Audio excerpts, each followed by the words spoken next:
सूरवीरता का कार्य करते हैं, कहकर अपने को नहीं जलाते। शत्रु को युद्ध में उपस्थित पाकर कायर ही अपने प्रताप की डींग मारा करते हैं।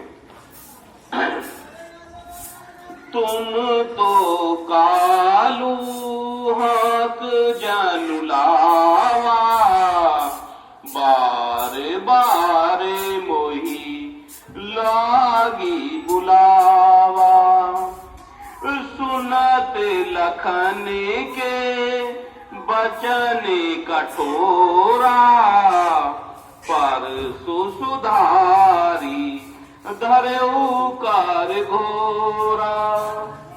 अब जान दे दोसु मोहि लोगु, कटुआदी बालकु बाध जोगु।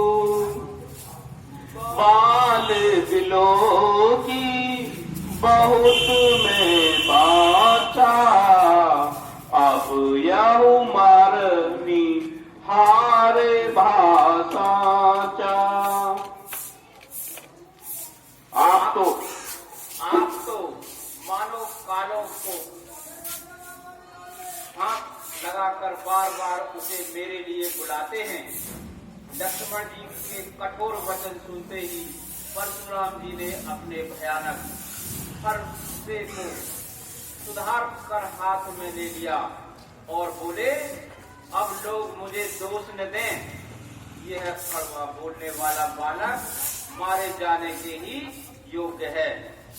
इसे बालक देखकर मैंने बहुत बचाया, पर अब यह सचमुच मरने को ही आ गया है।